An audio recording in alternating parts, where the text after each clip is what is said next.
It's a pleasure for me to introduce our next speakers.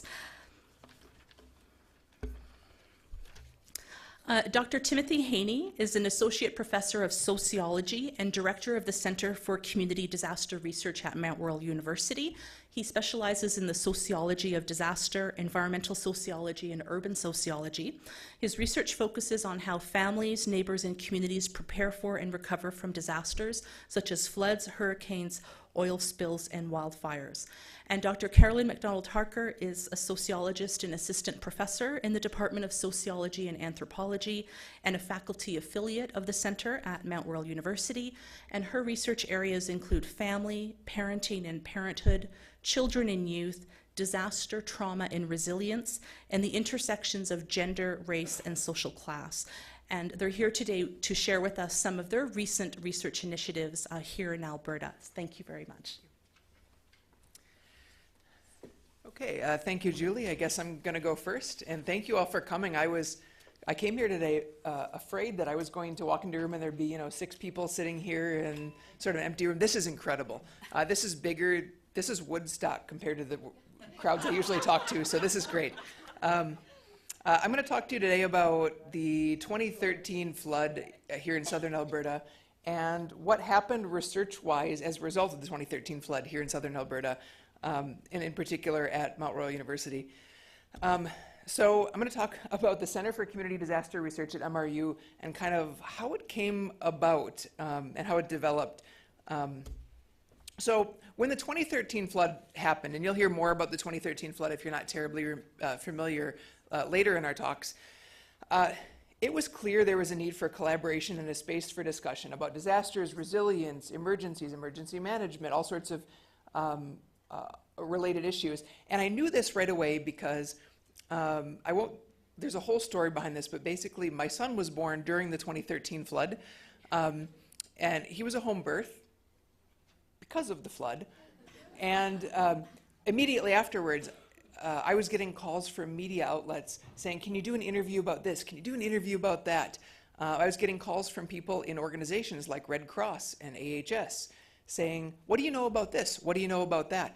As it turns out, I didn't know at the time, I'm just about the only disaster sociologist in Canada. There's maybe 3 of us, depending on how you define that. Carolyn is now one too, although Carolyn didn't do disaster work before the 2013 flood. And so when you're the only show in town, everybody calls you when a disaster happens. And what I kept saying over and over was, I don't know. I haven't slept in 3 days. I have a new baby at home. I don't know. But everybody was clamoring for a place to have integrated discussions. People from social work backgrounds, psychology backgrounds, sociology backgrounds, economics backgrounds, all sorts of folks wanted to talk to each other. But the space didn't really exist. And so I kind of became the broker of those folks, but didn't really know how to handle it. There were questions about gaps in best practices in disaster situations.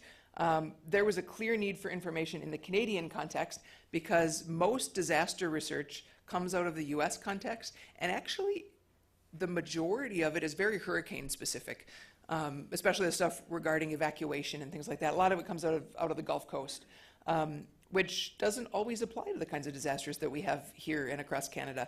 And we needed to develop local expertise on disaster risk response and recovery. There's already great expertise locally in organizations like CEMA, the Calgary Emergency Management Agency, but in universities, it didn't really exist as much. So we needed to develop some of that. But I had lots of questions as we started to think about developing this place, which is, how do we fit with existing disaster research centers, which are by and large in the United States? What do we do that's different? What do we offer that's different than these places? And I didn't know. What does a disaster research center look like at an all undergraduate university? We don't have the benefit of the expertise of graduate students like a lot of places do. So what does that look like? How does that function? Is it possible? Will diverse community partners, and I listed a few of the folks we've worked with in the past, and faculty members share enough of a common language and a common vocabulary to talk to each other? I didn't know this either. Does the emergency management profession really want another disaster research center? This, of course, was a big unknown as well. And will funders think that what we're doing is worthwhile? Will there be return on investment for potential funders who want to contribute to a center like ours? And finally, there was practically nobody other than me at Mount Royal doing disaster work at the time of the flood. Will people want to, or is it going to be constantly, trying to push what's the saying about trying to push a mule up a ramp or something like that? Do people want to do disaster research at the institution? Do they have the resources to do it? I didn't know any of this stuff. Fortunately, a number of funders came to the table, the two biggest ones being the Calgary Foundation and SSHRC, which is our federal funding agency here in Canada. They came to the table and supported us, which was great. So we created a mission statement, vision statement. You can read all of that here. But basically, we're trying to be a trusted broker of information and a connector of parties related to disaster research and disaster knowledge and practice in Canada. This includes research, teaching, and outreach. And we view the end users of research and our community partners as meaningful partners who inform us throughout the process of doing a research project. We're hoping to contribute to community resilience, of course. So we wanted to increase scholarly activity around disaster, both at Mount Royal and in Calgary, to generate knowledge and create programming that will protect people from hazards and help them recover when they are affected by a disaster. And we envision MRU as a Canadian hub for disaster research. I didn't say the Canadian hub because there's other places doing the work too, but certainly an important hub in, as you all know, Alberta is a place that unfortunately has a black cloud over us. We've had 3 very costly disasters in the last 5 or 6 years, and so this seemed like the right place at the right time for something like we wanted to do. So we developed a core staff, which included me, the director, an office manager. We brought on board 13 faculty affiliates. Both Julie and Carolyn are. 10 of them are from Mount Royal and work at Mount Royal. 3 of them are external. A number of community partners and student research assistants. Best I can figure, we've employed at this point through our projects about 50-ish undergraduate and graduate, but mainly undergraduate students as research assistants. So that's been a success. We run a small grant program to get projects up and running. We did a quick response grant for the Fort McMurray wildfire and launched several projects related to Fort McMurray and the fire. We run seminar and brown bag events, a big fall lecture every year. We support externally funded projects however we can. This includes hopefully projects like the ARC project, which Carolyn and Julie will talk about. That's a project that's externally funded, but if we can do anything to support and help those projects, we certainly try to do that. And we're planning a big event on May 16th, which we're calling tentatively Resilient YYC. That'll be on the Mount Royal campus. We're going to have, it's a TED-style event where we're going to have 10 short talks on issues related to disaster and resilience. There will be more information coming about that very shortly, like next week. What do we do with community partners? Because again, the session's about making connections. We co-author reports with them, which we've done on several occasions. Our students work with various organizations as volunteers when they need labor for things like collecting data. Our students have helped with those sorts of things in the past. We host folks from community partner organizations as guest speakers. We pursue their ideas in our research project, and we envision them as end users of our research. Hopefully what we do can inform practice for people on the ground. So here's some examples of some of the stuff that we've funded or have given support to. So this includes things like a peer support and mentoring project in Fort McMurray, teaching children in Calgary Board of Education schools about disasters and disaster risk, a study of pet evacuation from the Fort McMurray wildfire, which has drawn a lot of attention in recent months because many people had to evacuate without their pets, of course, and that was a source of stress and trauma for many people. So in less than 3 years, the center has carried out more than 17 distinct research projects, either that we funded or supported in some way, held 14 events, hired and trained more than 50 student RAs, produced more than 20 publications. Many of them have been co-authored with students or our community partners, presented at more than 30 conferences and workshops. 2 student theses have come out of our projects, 14 media interviews, 6 videos, and I've taken 2 of my classes of students to New Orleans to learn and to work with local organizations there to serve the community as students learn about recovery from Katrina and the BP oil spill. So there's been lots of successes, which has been really great to see, and the impact has been hopefully quite significant. One example of that is I spoke in April of last year with the Emergency Social Services Network of Alberta. They had their annual meeting in Calgary, And I talked about learnings from what we learned from the Calgary Flood Project, which I'll talk about briefly here in a minute with you all. And then within 2 weeks or whatever it was, ESNA was mobilized to work in and around Fort McMurray, as well as evacuation and reception centers around the province. And I was getting emails from them saying, hey, we're actually using some of the stuff you talked about. We were actually able to apply what didn't go as well as it could have in Calgary to now Fort McMurray. So that's great. But I got an email from ESNA during the height of the Fort McMurray fire saying, what do you know about resident reentry planning? Like, what can we do better to make sure when people come home, whether the homes have been affected or not, that all the social and psychological supports are in place? And what I said, what I thought initially was, I don't know, that's not really the area that I work in. But what was great is that I had the center now. So we mobilized a team of 9 faculty affiliates, 9 of our faculty members, and 5 student research assistants to, within 24 hours, crank out a report for the Emergency Social Services Network, to email it up to them, which they immediately printed off several copies of, read, digested. It went all the way to Darby Allen, who was the fire chief in Fort McMurray. He read it, and it had a significant impact on how reentry planning was done. So this was this is an example of how this sort of structure didn't exist before the 2013 flood, but now that's in place to be able to have an impact when future disasters happen. So we're excited about that. Okay, I was also asked to talk about one specific project that I did, and I'm not going to talk about it very long because I'm probably over time already. So what I will say is I was funded by SSHRC to do a project on evacuation decisions, displacement, and the use of networks, not social networks like Facebook, but oh boy, is that for all of us or for me? Okay, good. Oh, I'm good then, don't worry. I won't take that long.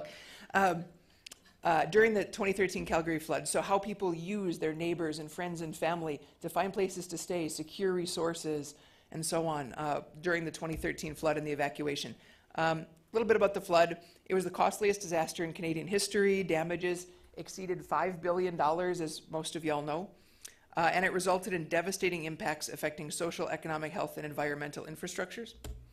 So what I asked was, what were the experiences of Calgarians through the temporal arc, meaning from beginning to end of the flood? Warning, evacuation, displacement, and eventual return. Who did they rely on? Where did they go? How did things like gender, income, and ethnicity matter? I'm a sociologist, so I care about inequalities. Other people do too, of course, but that's one of the core interests of our field. And how did the flood change their views on various things? Including their environmental views, which was kind of a side interest of mine. So we randomly selected 1,500 households in 26 neighborhoods. We mailed a survey to all of them. I was working with a team of student RAs. For the people who didn't respond, my students visited on foot all of the houses that didn't respond, and they dodged lots of angry dogs in doing that, and were told many, many times, get off of my property, and those sorts of things. So, but in the end, we had a final survey data set of 407 residents. We did in-depth interviews generating qualitative data with 40 flood-affected residents as well, creating what's probably, maybe, possibly the best data set in existence on the 2013 Calgary flood and how people experienced it. These are my student RAs. That's what it looks like to mail out 1,500 surveys. We had a whole room full of full of mailing supplies and such. But the students are amazing, and they do fantastic work. So some findings coming out of that already, which hopefully we'll be able to connect with our community partners about, and hopefully this will be interesting to some of our community partners. One finding that's been published already is that men affected by the flood were less likely than women to say that their environmental views changed as a result of the flood, and I mean like 70% less likely. So that was a significant and interesting finding, that women's environmental views were more likely to shift after experiencing an environmental disaster than men's were. Men talked in the interviews about being worried about economic concerns. You couldn't ask in the interviews men questions about their environmental views without them immediately shifting to the issue of energy, and I'm worried about my job, and the economy's not very good right now, and so I can't afford to be more environmental, is what men told us. So we've already published some of this stuff. But we also found through this project that many flood-affected residents were not aware prior to the flood that their homes were at risk. And we're talking about like it was almost half of people in flood-affected neighborhoods, but even among people who flooded, it was like 20 or 30% of people were not aware that their home was could potentially be flooded. Many residents who were asked to evacuate did not evacuate at all, and only 10% who were asked to evacuate evacuated within 2 hours. So there was a significant information gap there. There were issues of trust that played into it. There were lots of different reasons for that, which we can talk about later if you want to. About half of people who evacuated did not lean on family or friends to find a place to evacuate to. They found places completely on their own and didn't use their social networks and relationships to find places to stay. About 20% say the flood had negative impacts on their marriage. About the same percent said that their children have exhibited negative impacts as a result of the flood. This was a year after the flood. 20% felt their usual routines were disrupted, even a year later, and almost half found it upsetting that familiar landmarks were damaged or gone.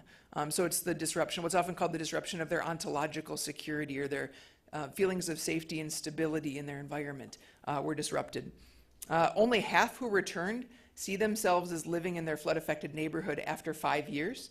The biggest predictors of whether they did or not were civic engagement, how involved they were in their community. That seemed to be a route that increased the odds that people were going to stay in their neighborhoods, the number of neighbors they knew, and the assessment of their neighborhood quality. So all of these things mattered for whether people saw themselves in their neighborhood after 5 years. Income, not so much. And even whether or not people flooded, not so much, which was quite interesting. Among those wanting to leave their neighborhoods, 24% listed fear of future flooding as the main reason that they wanted to move out and live somewhere else. Not the majority. The majority wanted to move for other reasons, but still notable. So I want to talk about a few of the things that we learned from the Calgary flood. It's incomplete in this talk because there is so much more that I could say about it. I'm happy to have a conversation with you. If you want to get hooked up with the center, in particular to learn about what's going on at the center and to learn about our upcoming event in May, you can get on our email list by emailing ccdr@mtroyal.ca. You can follow our Twitter @disasterccdr. We have a Facebook page. You can find our website at mtroyal.ca/ccdr. Or you can contact me. My information is here. My email is there and my Twitter handle is there. So you can get linked up with us in a number of different ways. And I would love to connect with you guys, so thank you. I should have introduced you better. And this is Carol, and I should have introduced her better. I'm sorry. No, that's great. Thank you, Tim. So I'm actually going to talk about a project that emerged from the 2013 flood entitled The Effects and Implications of Environmental Disasters and the Family. And with this study, we looked at communicating, coping, and caring among families impacted by the 2013 Southern Alberta flood, but specifically in High River. So for those of you who are not local, the town of High River is a small community, just about 30 minutes or so, depending on how fast you drive, outside of Calgary. And this was a town that was hardest hit by the floods in 2013. At this time, all 13,000 residents were evacuated and were not allowed to return to their homes for several weeks, which was very different than what took place in Calgary. A lot were allowed to return within just a few days, but not in High River.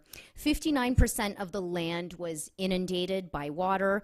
Over 70% of the homes were affected by water, and 95% of the buildings were moderately to severely damaged. So I have a few photos here to sort of show you the extent of the flooding. As you can see, those vehicles are not parked, they're actually floating. And the town could only be accessed by boats at the time. So High River families were particularly impacted by the flood and experienced significant disruption in their family lives and routines because a lot of these families faced severe damage of their home, their places of employment. Many worked in the town of High River, children's schools, recreational facilities, family spaces, including parks, and even access to resources such as childcare.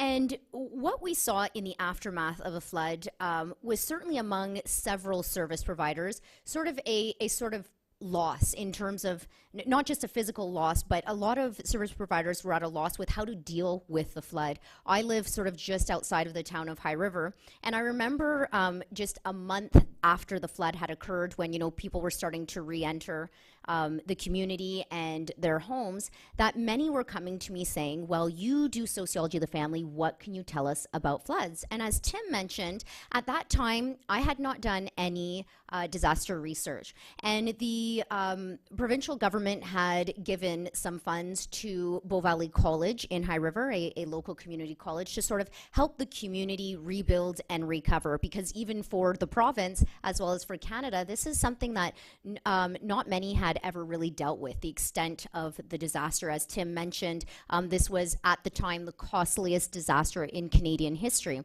And so I began by offering a few workshops in terms of how families can recover post-flood, talked a little bit about PTSD, talked about emergency preparedness. And at these workshops, I was surprised by how many individuals had attended. But what was even more surprising to me was the number of service providers in attendance. I thought, you know, this would actually be family members coming.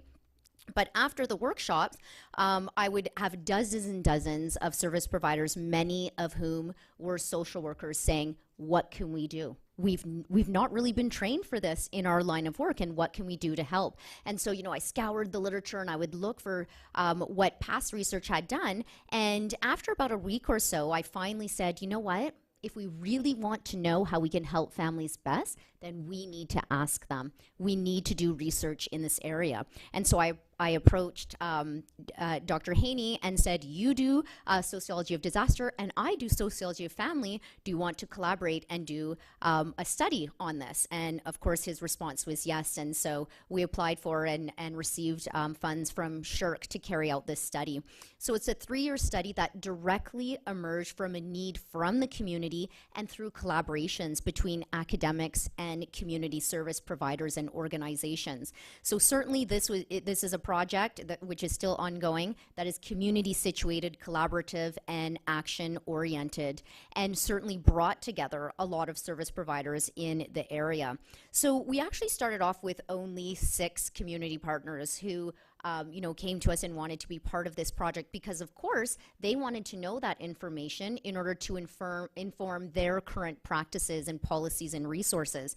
And so we actually, in the course of just a few months, ended up increasing our partners from 6 to 12, just in terms of networking and letting other community organizations know that they can join in on this project, with the ultimate goal of us sharing some of that knowledge and information with them. So there's a list here all the way from Alberta Health Services to the public and Catholic school divisions, family and community support assistance, Foothills Community Immigrant Services. So there's a list here that you can see of the community partners.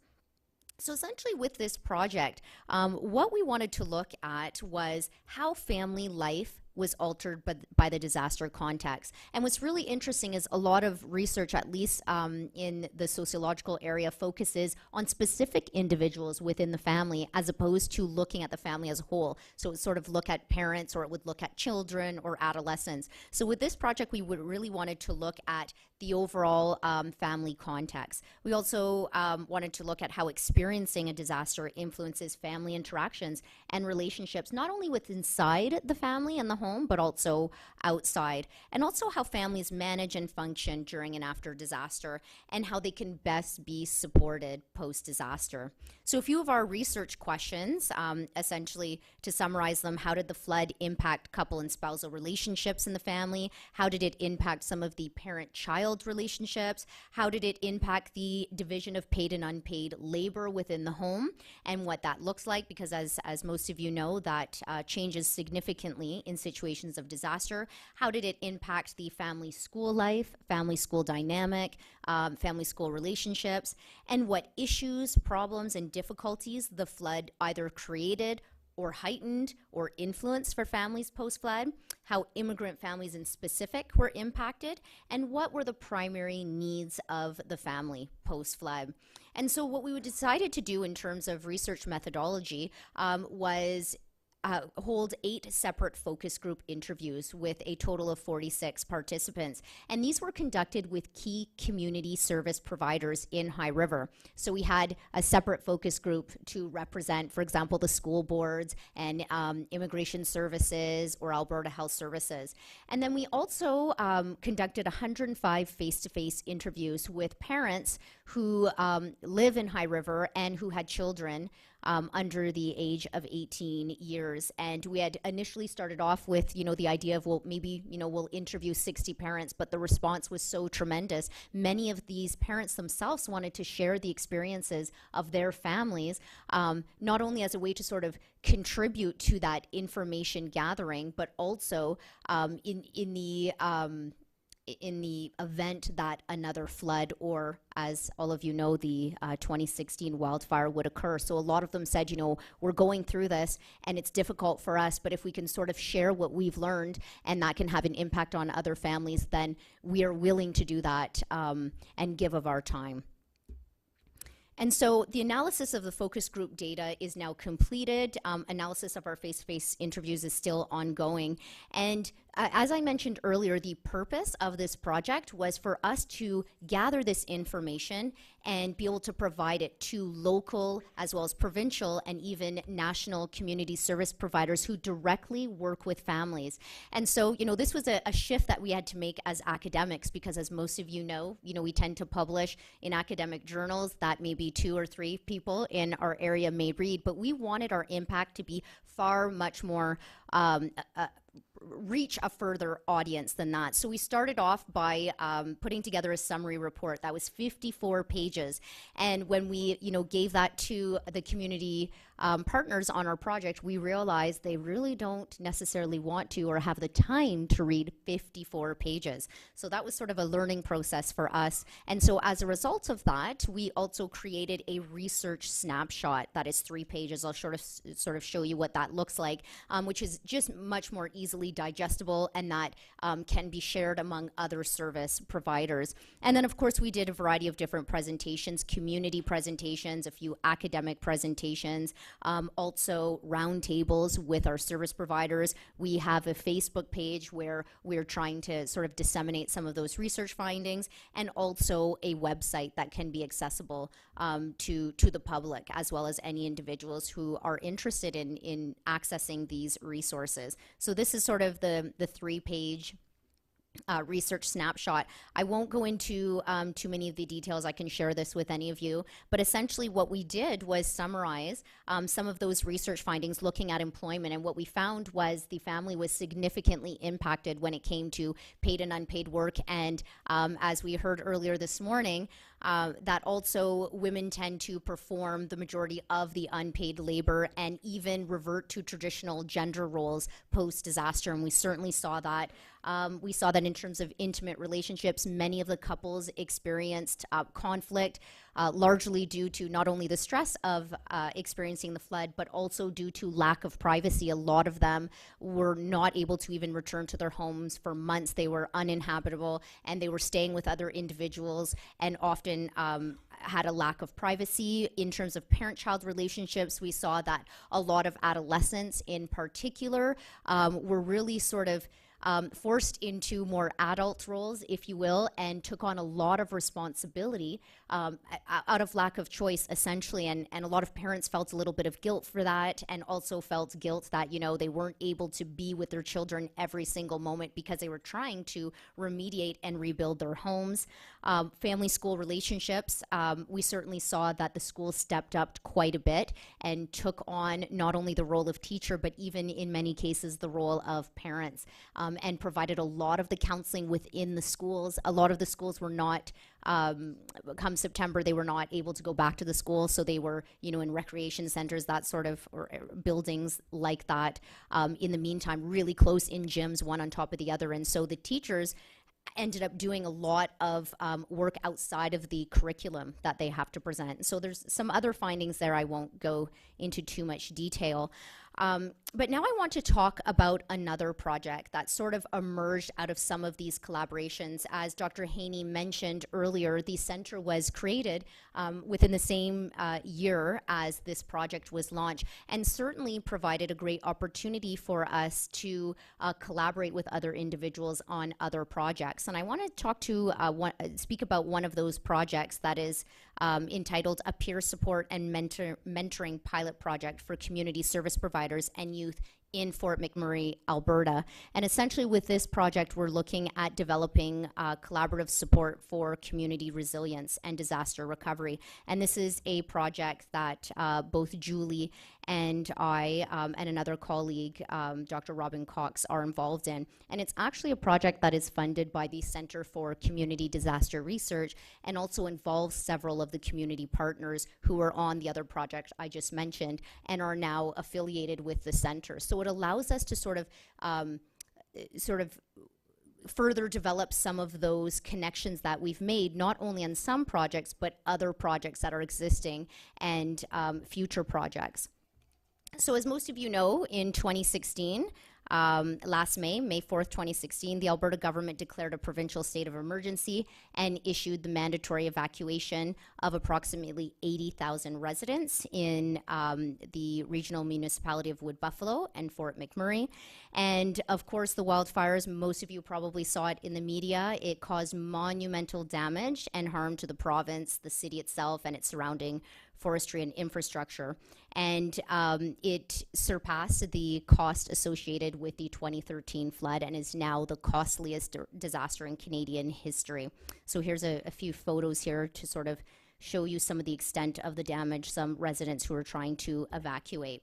And as a result of that, based on the Alberta Resilient Communities Project, which Dr. Julie Drolet will speak to shortly, we worked with several community partners who, in the aftermath of the 2016 wildfire, certainly expressed a desire and an interest to collaborate with, lend support to other service providers in Fort McMurray. And so they indicated to us, you know, we have a lot of experience. We just went through a major disaster 3 years ago, and we feel that there's lessons learned that we can certainly share and perhaps aid in the recovery of the community. And so this project as well is certainly community driven, and it's a one-year study that attempts to better understand community resilience through a peer support and mentoring pilot project between two disaster impacted communities in Alberta, so High River and Fort McMurray. And so, as I mentioned, it definitely emerged as a response to community service providers who expressed a desire to reach out and engage with other service providers in Fort McMurray. And of course, as I mentioned, it's funded by the CCDR, and it's a project that we're just launching right now. And so the main research questions is essentially, how can local communities with disaster recovery experience contribute to resilience building processes in partnership with newly disaster affected communities? And based on past literature and research, there's not a whole lot that has been done in this area. You know, every time a disaster occurs in Canada, it's almost as though we say, okay, what do we know? We look at it within its own context. And there certainly is, and we believe there are benefits to having communities who have experienced disasters work with one another. And so this is a pilot project that we're currently conducting to see what ways the sharing of disaster knowledge, experiences and lessons learned, not only between community service providers, but also youth, can help with that resilience building post-disaster. And so what we're planning on doing with this project is utilizing a qualitative research methodology where we are going to be recruiting 5 community service providers as well as 5 youth from each of the communities who are going to take part in this peer support mentoring pilot project. So for a total of 20 participants, and they will be paired and matched in each community and then engaged in a 6-week online program.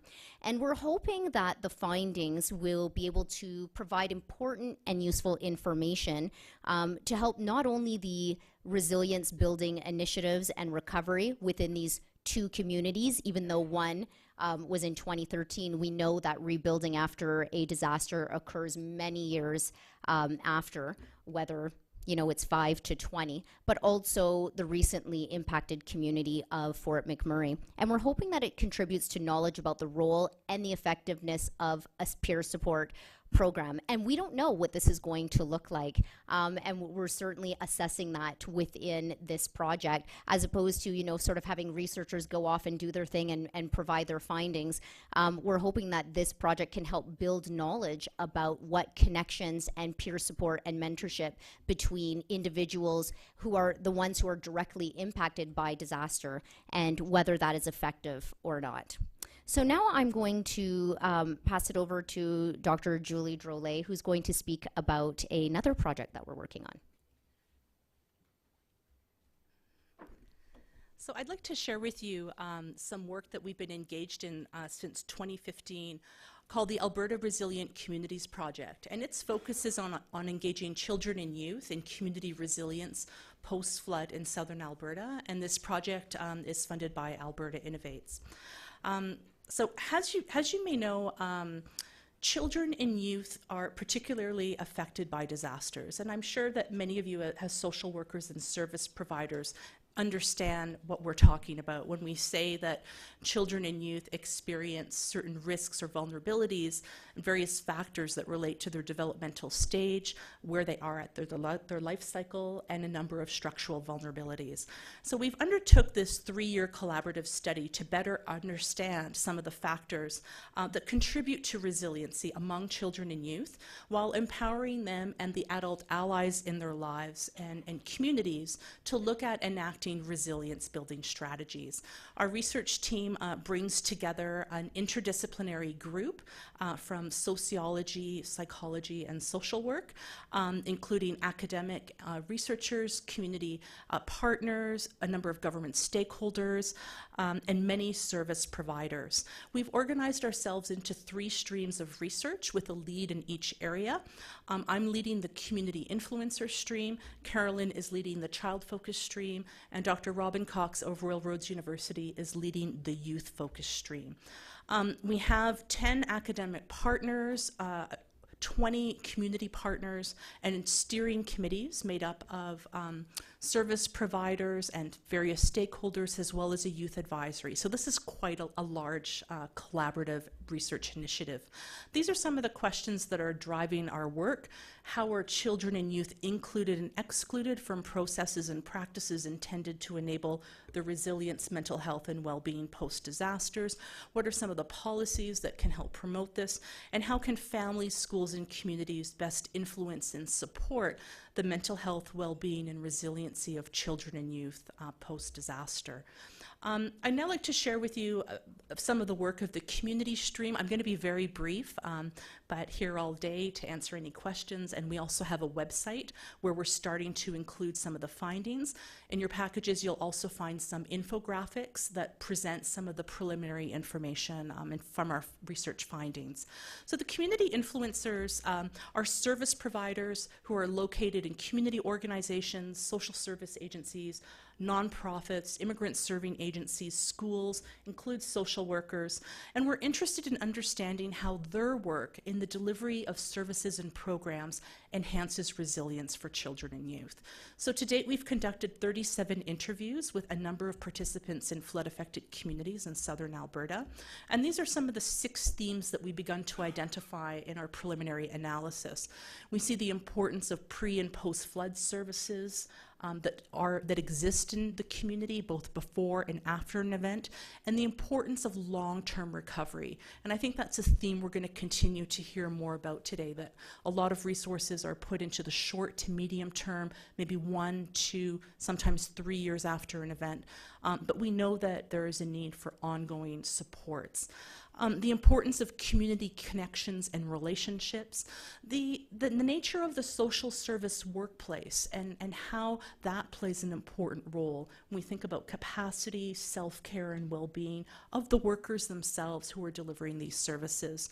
We're also seeing in social work practice an increasing emphasis on trauma-informed care and trauma-informed practice, and this is also important in the context of disasters.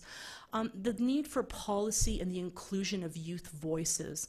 Many respondents spoke about the importance of including youth voices in these processes, but were less sure about how actually to do that and what kind of processes or structures might facilitate the inclusion of those experiences.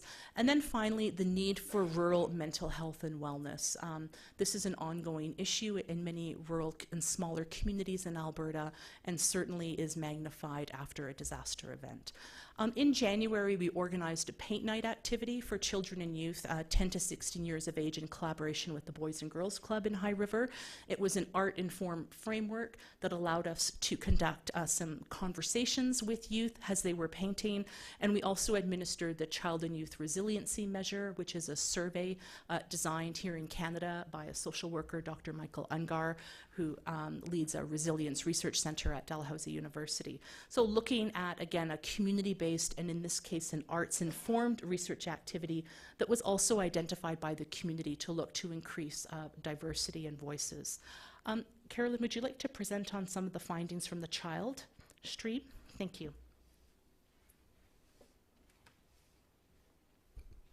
So some of the key child research activities were framed around a variety of different questions that we wanted to examine with this project.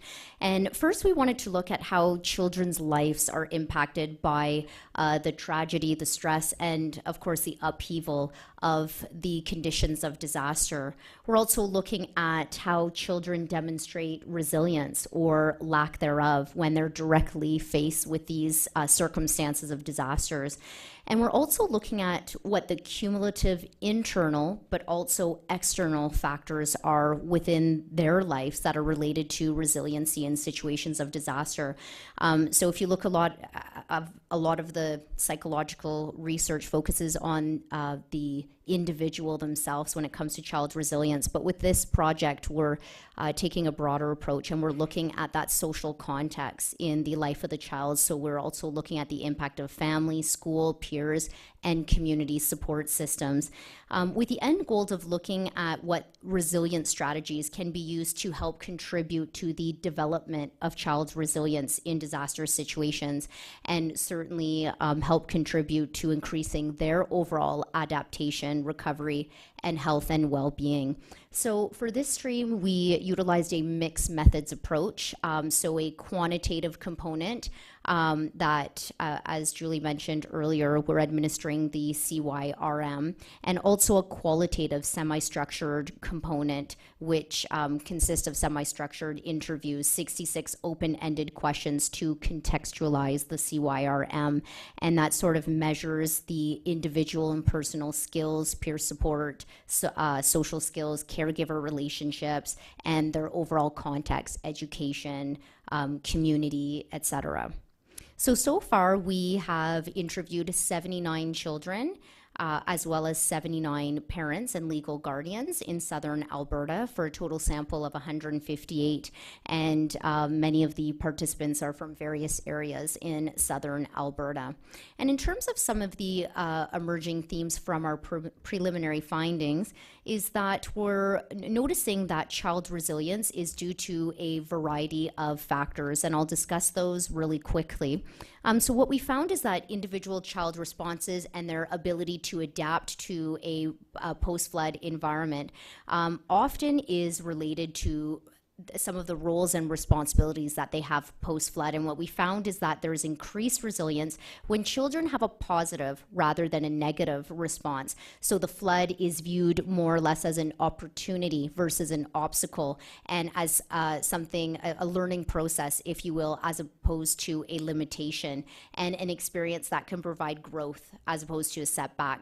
And we also found that adaptation certainly involves direct and active involvement in flood recovery. So if you see, in disaster situations, we often tell children, oh, you don't need to help out, or maybe we'll send you to grandma's home in another province, because we think that we're protecting children by not exposing them to the disaster environment. and to the sort of those recovery processes. But we found quite the opposite in this project, that often children were more resilient when they were able to contribute to community cleanup, when they were able to help with siblings, when they're able to be directly involved on the ground, and of course in a safe way. We also found that parental response, coping, and communication skills post-flood certainly had an impact, and we found increased resilience when parents themselves responded constructively to the flood, when they, of course, were less stressed, less anxious, worried less, and then communicated this to their children. We often see, that parents think, well, if I don't express the stress that I feel to my children, I won't cause stress for them. But children are very perceptive, and they see when their parents are feeling that way. And so what we found is that it's certainly useful for parents to be open and communicate this with their children, and to have reciprocal response strategies where parents sort of share what they're experiencing and how they're feeling in the aftermath of a disaster, but also ask their children about their emotional, psychological, and physical coping. Just because children appear to be doing okay on the outside does not necessarily mean that they are, and sort of avoiding those conversations is not something that contributes to their resilience. So having open, honest, and clear communication between parents and children. And then also active involvement in immediate support networks with their schools, peers, even sports and recreational programs. And we found that children felt supported through important social institutions where they have day-to-day interactions, and that this certainly increased their resilience capacity. And also when they're actively involved in disaster preparedness responses and recovery, as opposed to being a passive presence.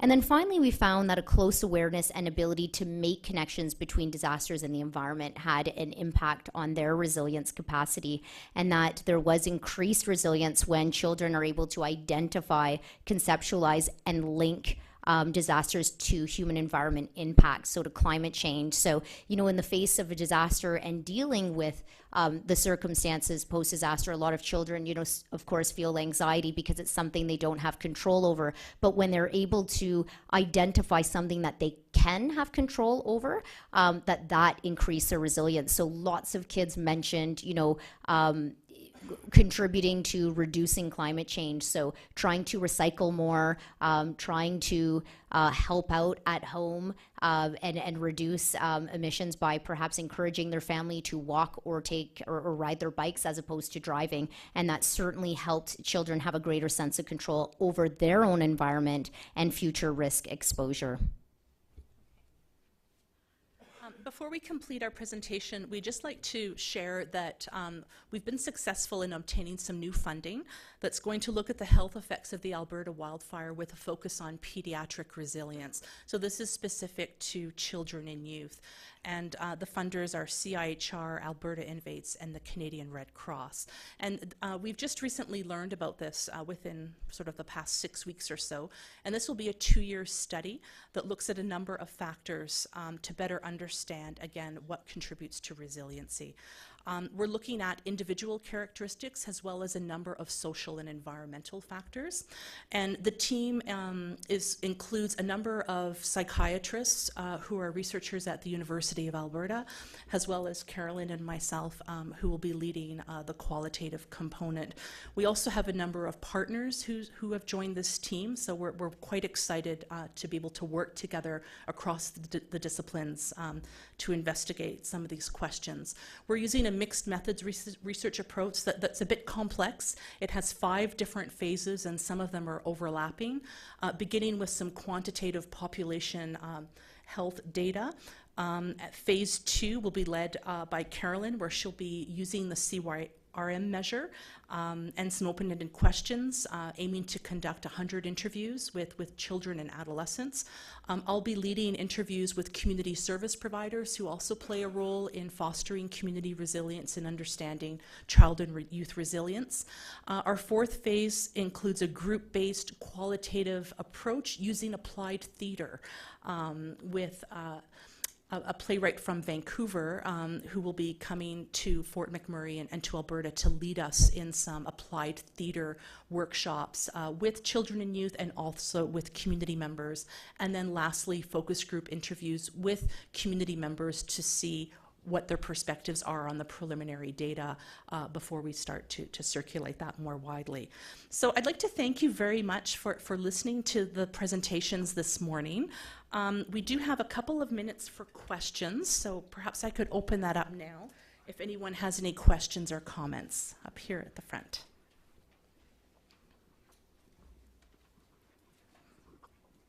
Hi, thank you for all of these presentations. It's quite exciting. In my past, or in my life, the one organization that tends to and has done disaster in the past is the Red Cross. The Federation of the Red Cross globally, as well as Red Cross, as you know, with the Red Cross, each country has their own Red Cross Association or whatever. So I'm not seeing the Red Cross here. And I'm wondering are they partners, or are you doing something totally separate from the Red Cross? Or can anybody kind of let me know what is happening as far as this whole initiative? Is the Red Cross even a partner? We can talk about it. As far as the center goes, people from the Red Cross. This is going to be really brief. As far as the center goes, people from the Red Cross do come to our events from time to time. Some of our former students have gone on to work for the Red Cross, so there's been an exchange of ideas. Have they been a partner on a specific project? I don't think so, no. No, and it's certainly, important for me as a center director to have them involved. Usually, though, I gotta say, my job has been more squeaky wheel gets the grease, so whoever I see the most and hear the most is who we end up working the closest with, just because creating a disaster center in a crisis and a recovery from a crisis, it ends up being crisis management. So I don't know what to liken it to, but I always say that I'm the worst director of a quite successful center that I've ever seen. And the reason is, I just try to keep my head above water every day. And so the strategic planning has sort of fallen by the wayside, which is to say there are people who could be organizations that could be great partners that we just haven't forged as strong a relationship with as other ones. So that would be a direction to go in. But yeah, I don't know if you guys want to talk about it too.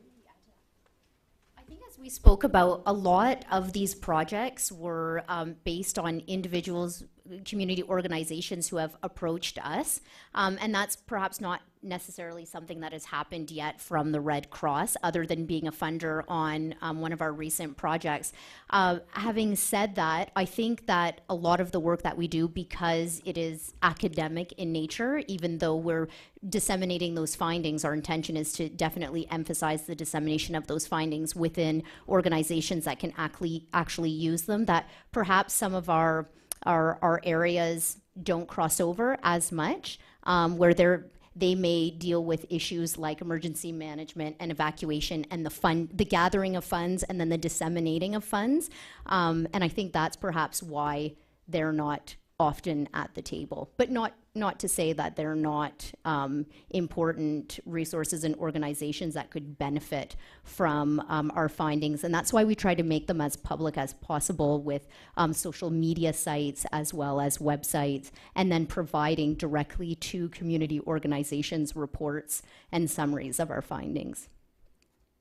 Does that answer your question a bit?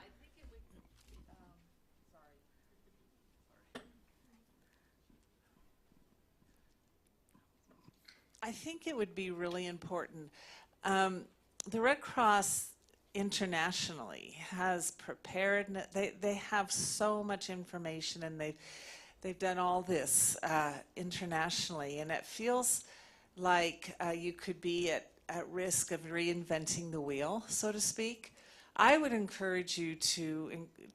I didn't realize that they were funders of one, and that's great. But it just feels like they should be part of this. So I just leave it with you. That's my own comment. Yeah, I could say that in the Rebuilding Lives Post-Disaster project, we conducted research in British Columbia related to the 2003 wildfires and and a landslide event, and the Canadian Red Cross, but a local provincial office in British Columbia was a partner on that initiative. But I think it really depends on the focus of the project, what the question is, who are the stakeholders, and if you're looking to have an impact in a local community, you know, we need to really think about who really needs to be at the table. And so I don't think we can say blanket-wise that certain stakeholder groups need to be a partner in every project. It really depends on the specific question and what it is that you're looking at. Because there are lots of stakeholders in this field. Red Cross is certainly one of them. St. John's Ambulance is another. Samaritan's Purse. There's lots of NGOs and organizations active. We might have time for one more question just before we break for lunch. Okay. Hi there. This is really rather a comment rather than a question. I saw your presentation at the recent AEMA Stakeholder Summit, and for those of us that aren't familiar with Alberta Emergency Management Agency, fantastic group of emergency management folks that are action-oriented. This people stuff sort of throws them. So, like, truly, I could see people's heads kindly exploding with some of the concepts that were shared with regards to resiliency in children and so on. So it's really exciting to see how this Fort McMurray piece will then impact and inform this group, because there's no going back. This hopefully will occur at other instances within the province, and will continue to push the research forward and expand the people element of it, because of course we're doing groundbreaking work in Canada here in Alberta with the Provincial Emergency Social Services piece that was implemented at this last disaster with Fort McMurray. So I think with your findings and the new research and the information that we're able to move forward with, we'll be able to continue to lead the country and maybe even internationally with regards to this pieces. So fantastic work, and look forward to the research findings. Thank you. Thank you very much. I'm wondering if we have any questions from the webinar.